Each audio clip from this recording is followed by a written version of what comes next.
Acne is an epidemic skin disease of industrialized countries, reaching prevalence rates of over 85% of teenagers. In the U.S., acne nowadays persists even after adolescence into the third decade of life in nearly half of men and women. But it's considered a disease of Western civilization, meaning in some places, like Okinawa, it was rare or even non-existent. In this regard, most common acne is not some physiological phenomenon of puberty, but may represent a visible risk indicator pointing to aberrant nutrient signaling promoting chronic epidemic diseases of civilization. This is what they mean.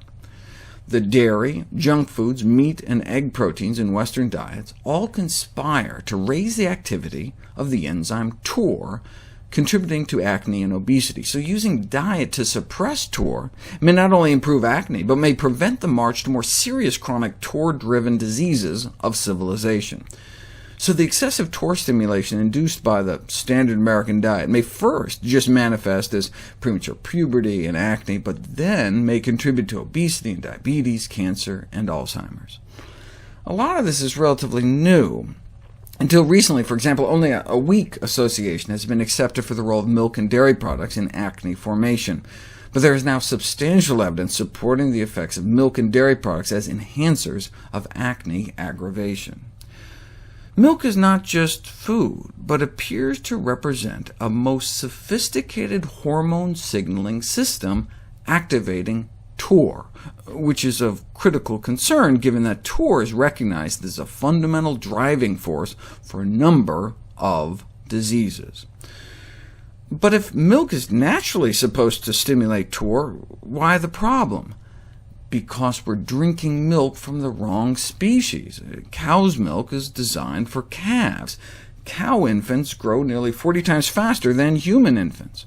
Cow's milk has 3 times more leucine, the primary activator of Pore, so it may lead to human Pore overstimulation. It's like where they do experiments giving donkey milk to rats to see what happens. It makes no sense. And of course, milk is for babies.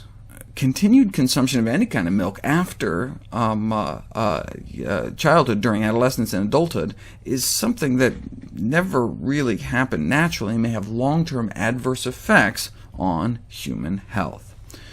In this regard, it's kind of frightening to realize that more than 85% of teens in Western countries exhibit acne. This implies that the majority of our population is living with overactivated Pore signaling, a major disease-causing factor, which probably may pave the way for the development of other more serious diseases. A history of acne has been associated with breast cancer risk in women, for example, and prostate cancer in men. So, early dietary counseling of teenage acne patients is thus a great opportunity for dermatology, which will not only help to improve acne, but may reduce the long-term adverse effects of Western diet on more serious Pore-driven diseases.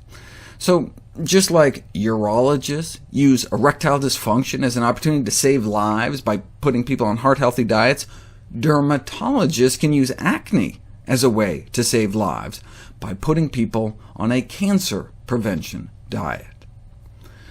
So, how do you turn acne on and off via dietary manipulation of Pore?